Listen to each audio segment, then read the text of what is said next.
एक ऐसी आवाज़ जो हर दौर में दिलों पर राज करती रही, कभी रोमांटिक, कभी मस्ती भरी, तो कभी दर्द से भरी गहराई। आज हम बात करेंगे भारत की लेजेंडरी सिंगर आशा भोसले जी की, जिन्होंने अपने गानों से पूरी दुनिया को दीवाना बना दिया। आशा भोसले जी का जन्म 8 सितंबर 1933 को महाराष्ट्र के सांगली में हुआ। उनके पिता दीनानाथ मंगेशकर एक प्रसिद्ध संगीतकार और अभिनेता थे। बचपन से ही घर में संगीत का माहौल था, लेकिन जब आशा जी सिर्फ 9 साल की थी तब उनके पिता का निधन हो गया। इसके बाद परिवार को आर्थिक तंगी का सामना करना पड़ा और आशा जी ने बहुत छोटी उम्र में गाना और फिल्मों में काम करना शुरू कर दिया। आशा भोसले जी ने 1948 में अपना पहला गाना गाया।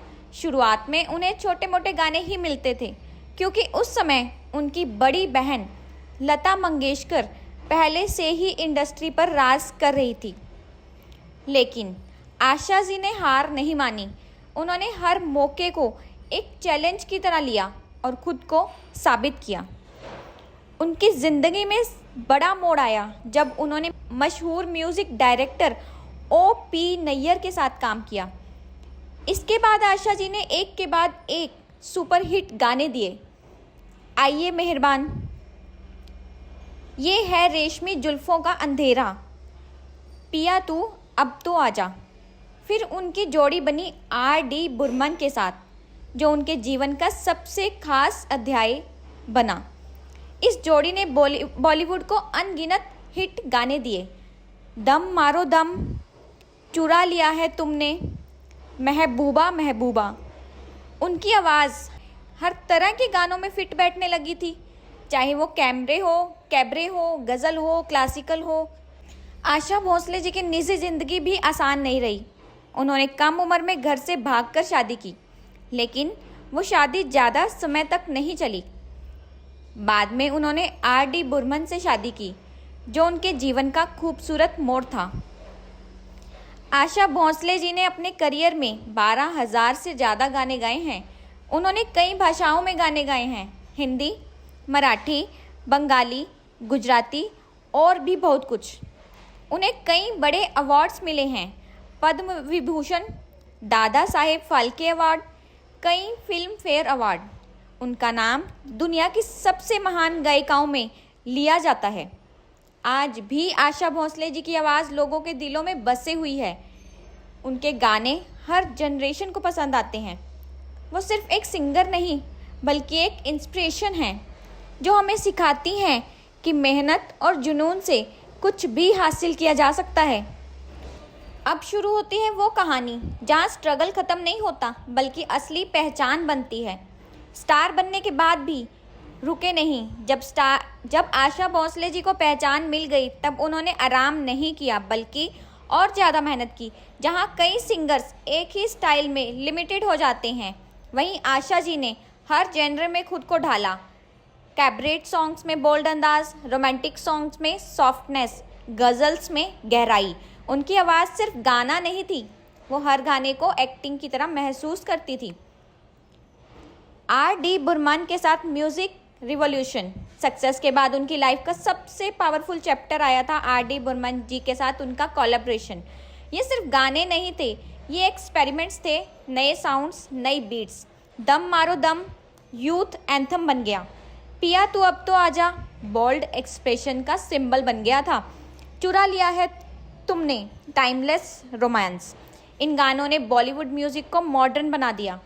Western music plus Indian melody, new instruments plus unique voice style, ये कॉम्बिनेशन सिर्फ आशा जी ही कर सकती थी।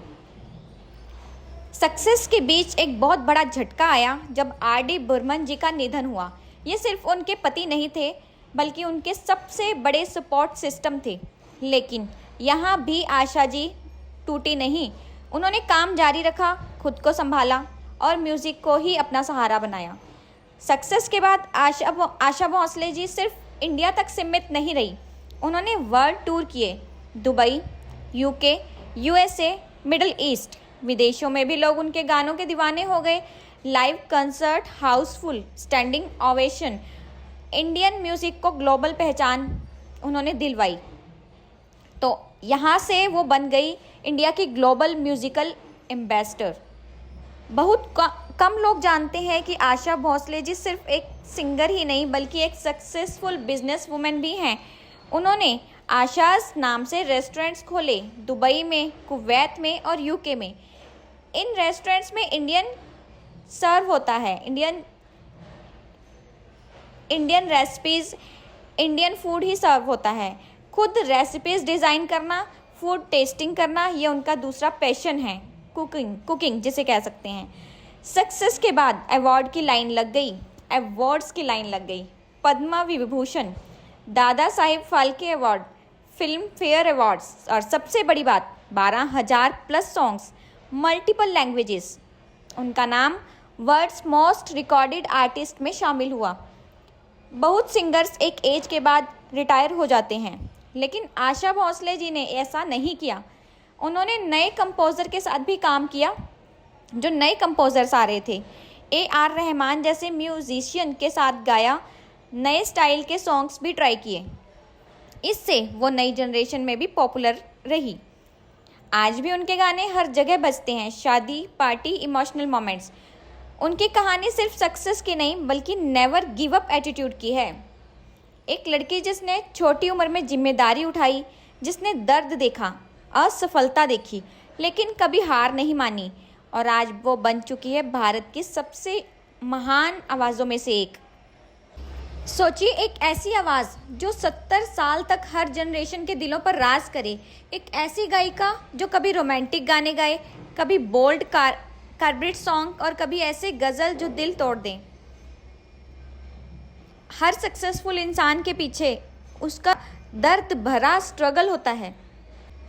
आशा जी ने 10-12 साल की उम्र में ही फिल्मों में गाने शुरू कर दिए थे, लेकिन उन्हें बड़े गाने कभी नहीं मिलते थे। उन्हें दिए जाते थे बी ग्रेड फिल्मों के गाने, छोटे कंपोजर्स के प्रोजेक्ट, क्योंकि उस समय इंडस्ट्री में सिर्फ एक ही नाम चलता था, उनकी बहन लता मंगेशकर का।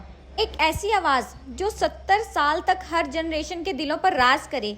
एक ऐसी गायिका जो कभी रोमांटिक गाने गाए, कभी बोल्ड कार्बेट सॉन्ग और कभी ऐसे गज़ल जो दिल तोड़ दें। इस वीडियो का उद्देश्य केवल जानकारी और मनोरंजन देना ही है। अगर आपको ये वीडियो पसंद आई हो तो लाइक, शेयर ज़रूर करिएगा। चैनल को सब्सक्राइब करना मत भूलिएगा। ऐसी ही इंस्पायरिंग स्टोरीज़ के लिए जुड़े रहिए हमारे साथ। Thank you for watching.